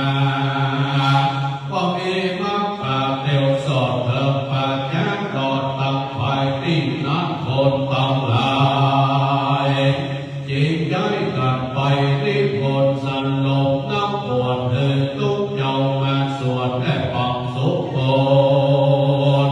เพื่อเมื่อเป็นหน้าคนส่งให้ไปนิมนต์ทุกเจ้าวัดตั้งใจก็ว่าเมาก่อนใดเมื่อไปนิมนต์ทุกเจ้าวัดตั้งเหนือก่อนสำเป็นฝีจุกปกรบไปนิมนต์ทุกเจ้าวัดวันโตสมเป็นฟ้าเป็นไอจุกขอบไปนิมนต์ทุกเจ้าวัดวันออกว่าสมเป็นแขกการดังสดแม่นิมนต์ทุกเจ้าตั้งสันปัดตองสดไปแผ่ววัดม่วงพี่น้องเพิ่นก็เมาต้มกล้วยเทวแล้วก่อนสดแม่นิมนต์มานิมนต์แผ่ววัดสันใส่มูลปากหน้าก็สมว่ามีไผ่ปายเขาจิงโสดไปนิมนต์ทุกเจ้าตนเด็กทำที่มัดบ้านนอนสันกับแฟนเขาก็ว่าเขาก็ปล่อยแน่โยนบอลาปอว่า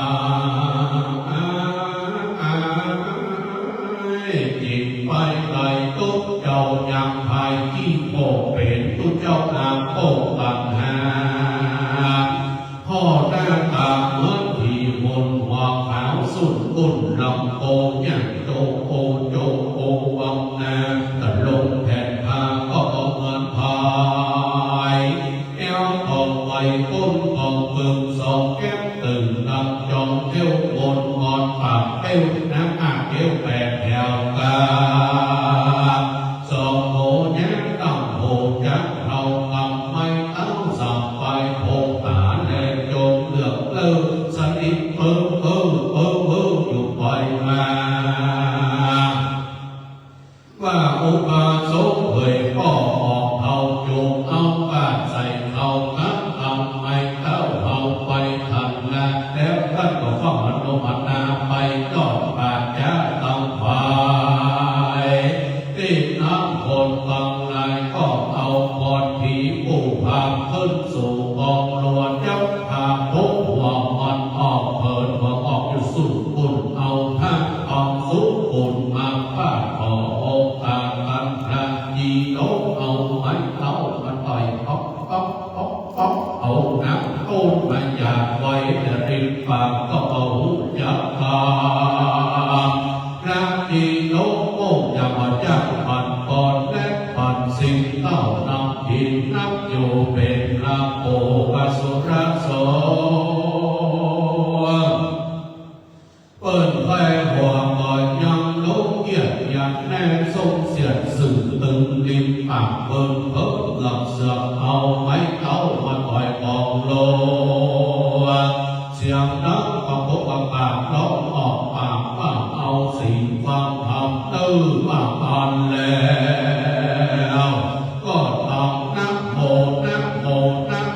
สามรอบลำกอบเคยสารนาคมสีนักส่งหาสิ่งเก่ายังท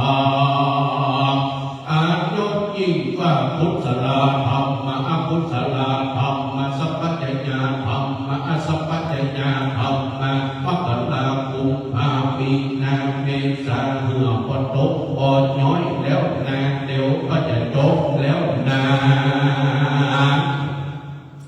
ใครมาติดกาธรรมะจะบอกโอกาสทำนามก็โพสังฆโตโดนาภูภาโพหัวออกเราจะบอกตามตีตั้งจงไปสักเวยสุขีปากปัสสักวันแหล่งลาไปโลดจะได้เก็บผลทิศของพับโดยปีน้องและยางติดกาอย่างใต้อันลายพระนิยามอย่าปิ้งอย่าไต่คนทิ้งสมพัดเตอร์ว่าอันแนวต่อถ้าสับแก้วเอาไม้เท้าแหลกพาฟังสุโกนยากโยนยากง่ายไปเกิดสู่กาก้าแห่งตนก็มีวันนั้นแลที่นั้นคนต่างหลายก็พร้อมกันเผาสร้างทางโพถอยจ้ามันก็สะพกนาไปสู่นาไปวันนั้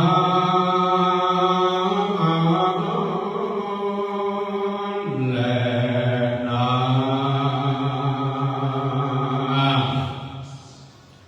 ฟ้า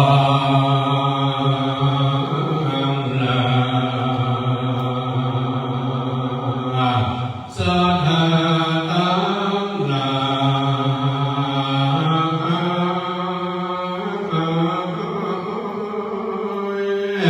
อันนาฟังธรรมนิยายตั้งหลายใหญ่น้อยธรรมะเทศนาก็ไปปฏิโยสาเนเรียบร้อยมาตังมานน้อยก็จะขอล้วนนอนเลยไปขอลาญาติโยมแก้วเจ้าสาธุลา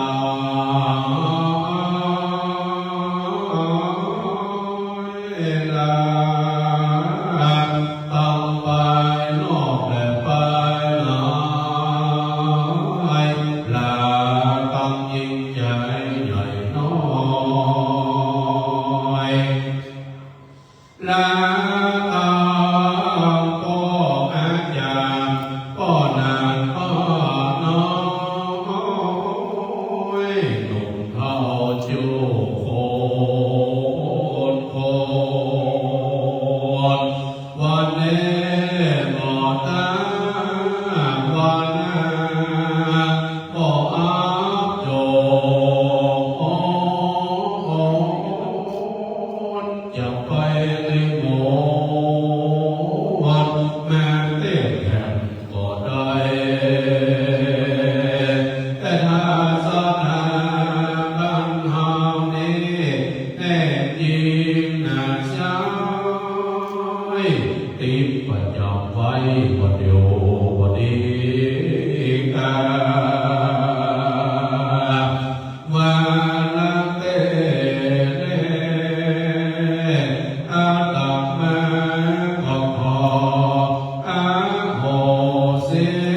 ประเดี๋ยวนี้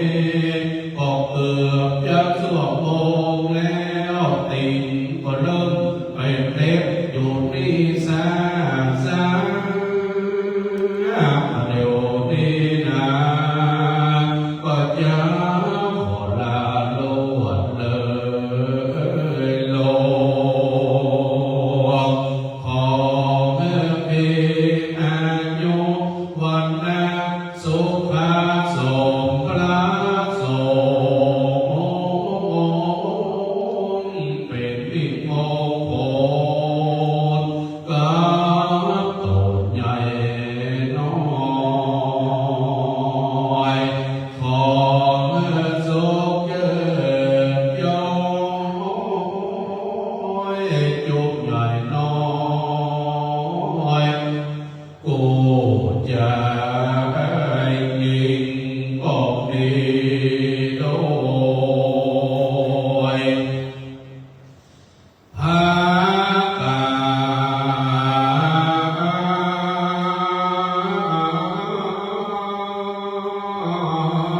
ดังกล่าวมาดีแลนะ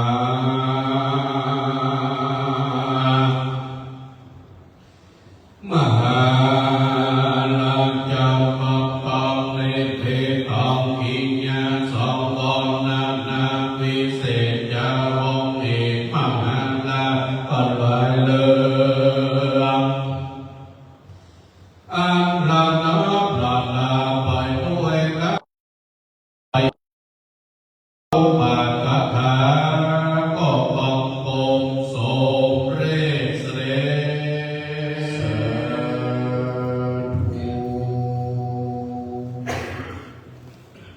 วันนี้ท่านพระครูสังฆปรวิมลวัดกำมองต้นโพแฝดได้ใส่ระบำกับเกากับป่ายเตี่ยวธรรมวัดเนื้อมหาจารย์เวสสันดรชาลกกันพวน11คือกันมหาราชอันได้ฉลองศรัทธาเจตนาเจ้าภาพได้เตะคำมหาจารย์กันพวน11จบลงไปแล้ว เป็นที่เราเอาใจฟังได้ง่ายเข้าใจเนื้อธรรมอันประกล่าวถึงชาดกได้เกิดขึ้น ก่อนที่จะเกณฑ์ถวายนั้นจะได้สุมากตาและจะได้ยอเกณฑ์ถวายอย่างจะทุปัจจัยพยธรรมบูชากันเทศเป็นเบื้องต้น ต่อจากนี้ไปจะได้โยขันสุมากตาน้ำขมิ้นส้มปล่อยและจะได้เกณฑ์กันเทศและสู่อภิธรรมต่อไปนะครับอิตันโนสัพพะทุปุจจุปการนาวิเศษสัตตานังวรัตถขีนายากายะตัวเลวะจิตัวเลมะโนตัวเลสัมหิจาปมะเตนะวาสัมหิจาปมะเตนะวากายะกัมเมนะวาวจีกัมเมนะวามโนกัมเมนะวาอธิตโตสัมปัญจุปนโตสัมอนาคตโตสัมสัพพันโตสัมขัมมันตุโน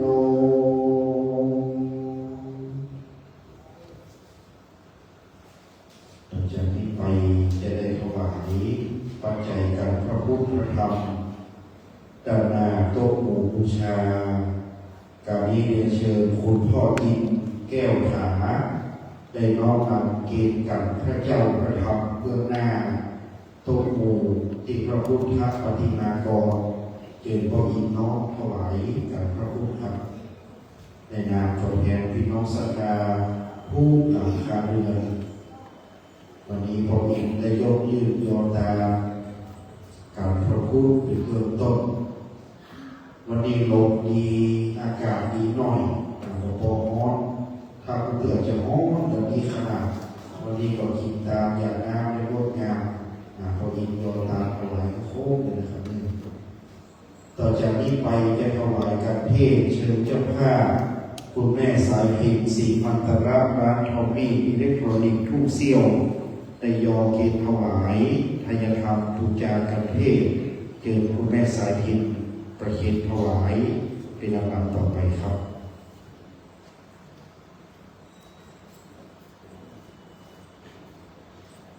จากนั้นโอเทศท่านจะได้ลงจากอาสมและเข้านั่งที่อาสมเพื่อจะได้นำสวดอภิธรรมต่อจากนี้ไปจะเป็นการจุดเทียนปูจายังพระพิธรรมเบื้องหน้าพระสงฆ์องค์เอกจตุรวัตรสี่รูปการวันนี้จุดเทียนปูจาซึ่งพระพิธรรมเชิญคุณแม่อาทิตย์ขันหน้าซึ่งเป็นน้องสาวโยมน้องของตุลุเพนบ้านดอนตันได้ตามเตียนปูจาพระพิธรรมนะครับเด้อได้เชิญคุณแม่อาทิตย์ขันหน้าในนามของน้องหลวงพ่อพระคุณวีระภูมิเขตสถานตั้งใจประนมมือพร้อมกันนะครับ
สัมมา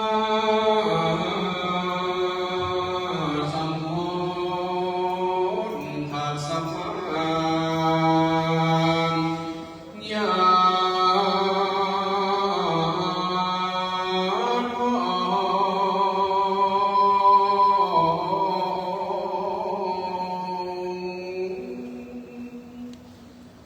โล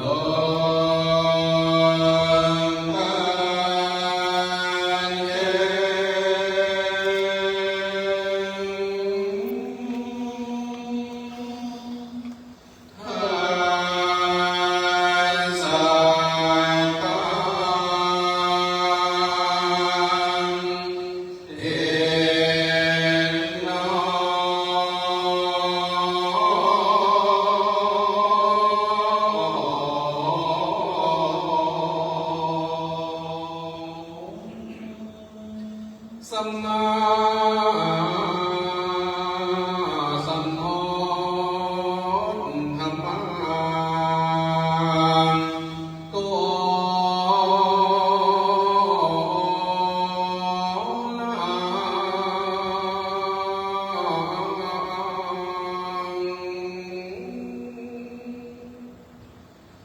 สาสา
นี้คณะสวดพระพิธรรมจตุรวรรคสีรูปสำนักวัดบ้านมอนอำเภอสันกำแพงในโปรดเมตตาสวดพระพิธรรมสวดสียาอย่างปืนปานล้านนาซึ่งหาฟังได้ยากต่อจากนี้ไปจะได้ลากภูสายโยงเทียบด้านหน้าอาสงฆ์ของพระสงฆ์พระเถรานุเถระพระภิกขุสงฆ์องค์เนรทั้งสี่รูปที่ได้โปรดเมตตาได้สู่สียาในการบำเพ็ญกุศลปัญญาสมวาสในค่ำของคืนวันนี้ตามลำดับดังนั้นในการนี้เราท่านทั้งหลายจะได้ทอดผ้าไตรปังสุกุลดังนั้นกระเดียวแห่งสักกรรมหนึ่งจะได้เชิญผู้มีเกียรติจำนวน4 ท่านได้ทอดผ้าไตรปังสุกุลเทียบด้านหน้าพระสงฆ์องค์เนร4 รูปในโอกาสวันนี้ลำดับที่ 1จะได้ทอดผ้าไตรปังสุกุลจะได้ขอเรียนเชิญคุณพ่อจำติดก้อนใจท่านนั้นมาเจิญปนไม้ขาจันตักกองป่อสนันใจปัญหารและพ่อประสิทธิ์จุงตักได้ตอบผ้าไตร4 ท่านเรียงตามลำดับเจิญคุณพ่อทั้ง4 ท่านครับถ้านั่งมาได้ก็ยืนเลยเด้อต่อตะกับที่นั่งรับรองหนึ่งลุงอินมาเต็มคนหนึ่ง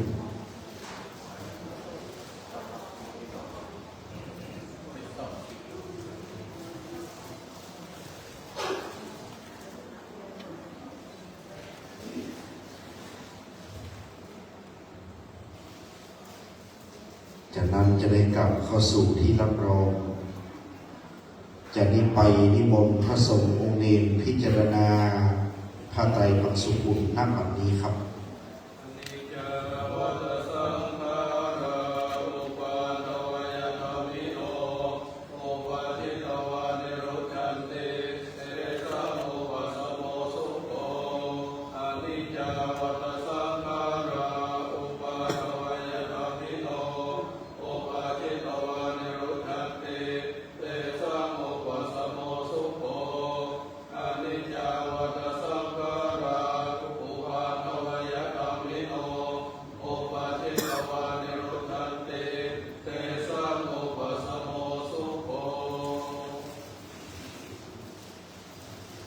จากนี้ไปจะได้เป็นการน้อมพระคิดถวายจตุปัจจัยทายธรรมวันนี้ลมอยู่เด้อฝนประมาณเดือนฝนจะมาวันพุธก่อนเมื่อคืนนี้ทีมงานบอกไฟฟ้าพระบาทไปจิตจิตบอกไฟอยู่ฝนถ้าจะมามันก็มาเที่ยงคืนก็เด้อเดี๋ยวเขามาใส่นวลมันจะกัดฝนมาเกินเอาลมมาก่อนต่อไปนี้4 ท่านจะเกณฑ์ถวายจตุปัจจัยเครื่องทายธรรมด้านหน้าพระเถรานุเถระพระสงฆ์พระเจ้าประกอบด้วยนางดวงเดือนกันยวมนางสาวแสงจันทร์ไซมูลพ่อเลี้ยงมนตรีชัยมูลอู่มนตรีและคุณแม่บัวเพื่อนเพ็ญศรีได้มาเกณฑ์ถวายจตุปัจจัยทายธรรม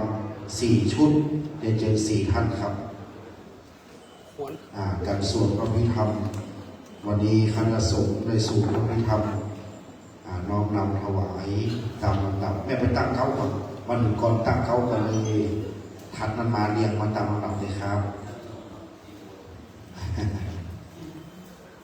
รุ่นนี้วันโป่งตุลุงจะได้ยินแต่คนมาเลยจะได้ช่วยกันห้องอะไรขยายเลิกอย่าไปได้ลงเก็บไว้ครับยกขึ้นเลยสาธุ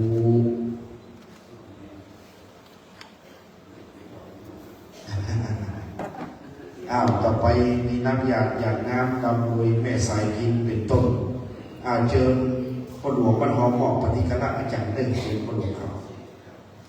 พ่อหลวงสุรพงษ์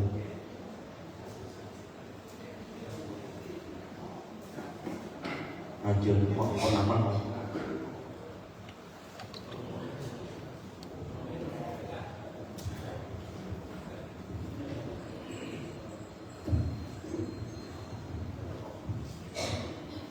เชิญทุกท่าน ได้ตั้งอกตั้งใจอยากนำเอาพรอุทิศกรปนาเป็นแห่งดวงจิตวิญญาณของหลวงพ่อพระภูมิราพุทธเกียรติผู้ได้ถึงแก่มรณภาพจากไปนำการปัจนี้ยะถาวาริวหาปุราปริปุเรนติสาคารังเอวะเมวะอิโตทินังเปตานังอุปกัปปติอิชิตังปฏิตังตุมหังคิปะเมวะสมิจจันโตสัพเพปุเรนโตสังกัปปะจันโทปนรสโสยะถามณิโชติรสโสยะถาวิวาจันตุสัพพะโรโควินาศตุมาเตกันตรายโยสุขิติกายุโกภวะอภิวาทเดสนิจังโมทาปัจจายโนจัตตารโอมาวันทันติอายุวันโนสุขังภาลังยัญจะโพธาคินาทินาสังฆมิสุปฏิทิตาเทกรันตังหิตายัสสะทานโสอุปกัมปิโสยันติธรรมโมจะยามิทันสิโตเปตานโกจารกตาอุราลังพลังจะพิโคตมโนปะเดนังเอหิโกญญังปสุตังอนาปกันติโอวัตตุสัพพะมังราคันตุสัพพะเทวตาสัพพะพุทธานุภาเวทัสโสติภวันตุเตภวัตุสัพพะมังคลังคันตุสัพพะเทวตาสัพพะธัมมานุภาเวโสติภวันตุเตภวัตุสัพพะมังคลังราคันตุสัพพะเท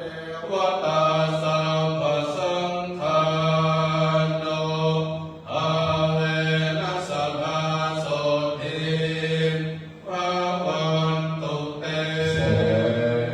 ภูหิตังตังกัมมังนิพพานาจโยโหตุโนนิจังอิทังศีลากัมมังปานาปัจจโยโหตุโนนิจังอิทังภาวนามังนิพพานาปัจจโยโหตุโนจังยังกินทีกุศลังกัตตปังกัมมังสัพเพหิเตหิกตังปุญญังโนอนุโมทันตุสุนันตุโตเยเตวะอัสสมิหาเนอติกตาติกากาสัพพาหุนตุสัพพะสัตตานังสุขีตานังปริหารันตุมาตาปิตาสุขิตาตุทุกขาปัมมุญจันตุสัพเพยาตักกาสุตาหุนตุทุกขาปัมมุญจันตุสัพเพอะยาตักกาสุตาหุนตุทุกขาปัมมุญจันตุสัพเพปิสาสัพเพขาสัพเพเปตาสุขิตาหุนตุทุกขามุญจันตุสัพเพนักขัตตาสุขิตาหุนตุทุกขามุญจันตุสัพเพเทวาสุขิตาหุนตุทุกขามุญจันตุสัพเพอาจาริโยปัจฉายาสุตาหุนตุทุกขาปัมมุญจันตุสัพพะสัมปะนังสามิชันทุโววันตามิพุทธังสัพพะเมสังฆังมาธัมเมพันเตวันตามิธัมมังเมโตสังฆังมาธัมเมพันเตวันตามิสังฆังสัพพะเมโตสังฆังมาเมพันเตวันตามิกาลุอุปัชฌายาจาริเยเมโตสังฆังมาธัมเมพันเต เทวันตามิกัมมัฏฐานังสัพพะเมโตสังฆมาเมพันเทวันตามิอาราเมปัพพะสีมายังสัพพะเมธัมมาภะเมพันเตวันตามิเจติยังสัพพังสัพพะปะเนสุทิฏฐิตาสนิระภาตุมหาโพธิพุทธรูปังลังสัตตานาคโลเกเทวะโลเกรัมะโลเกจัมโพลังกาติเปสนิระภาทุโยเกสาภาทุโยระหันตาภาเจติยังกันหะกุติจาทุราสีทิสาหเสธรรมะขันเทสเปปาตะเจติยังอะหังวันตามิสัพพะโสสุมาสังฆธรรมอุบาสกเพนกันตวิโรพร้อมกันนะครับเด้อวันตามิพันเตสัพพังอัปปะราภังมันภะเมพันเตมยากะตังปุญญังสามินานุโมทิตาปังสามินากะตังปุญญังหังตาตะปังสาธุสาธุอนุโมทามิวันตะน้อยเจ้าคณะตำบลวัดหลวงพี่น้องพร้อมกันนะครับเด้อวันตามิพันเตสัพพังอัปปะราภังคัมมาเมพันเตมยากะตังปุญญังสามินานุโมทิตาปังสามินากะตังปุญญังไมหันตาตัปปังสาธุสาธุอนุโมทามิ กายกรรมังวจีกรรมังมโนกรรมังสันติจาตุสังอสันติจาตุสังปวัตตันตุสังสัพพังตุสังกรรมังตุโนอายุวันโนสุขังภะลัง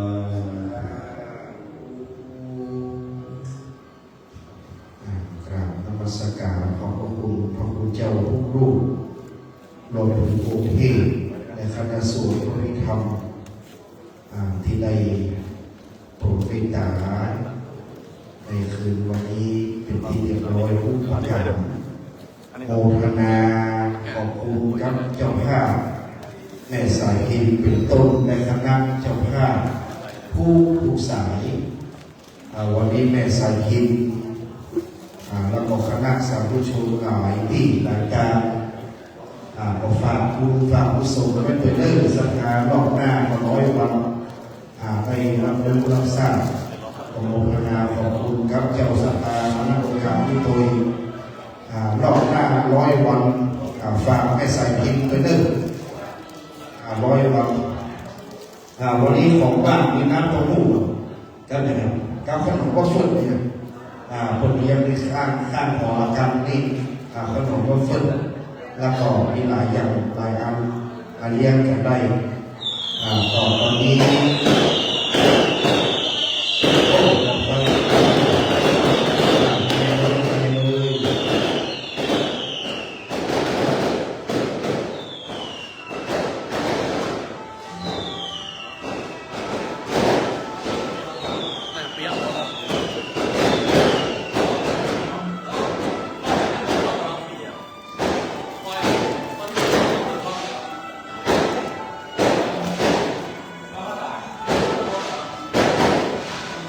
ขอบคุณพี่น้องสถาสาธุชนและผู้มีเกียรติทุกท่านทำอาหารว่างเริ่มท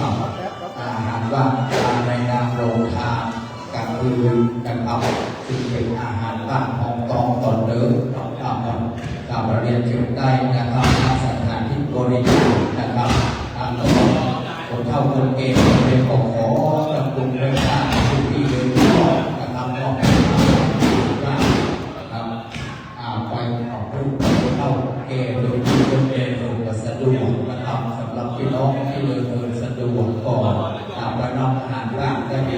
การสถานที่นะครับที่ได้จัดไว้กับซึ่งคืนนี้พิธีการศาสนานะครับในการเท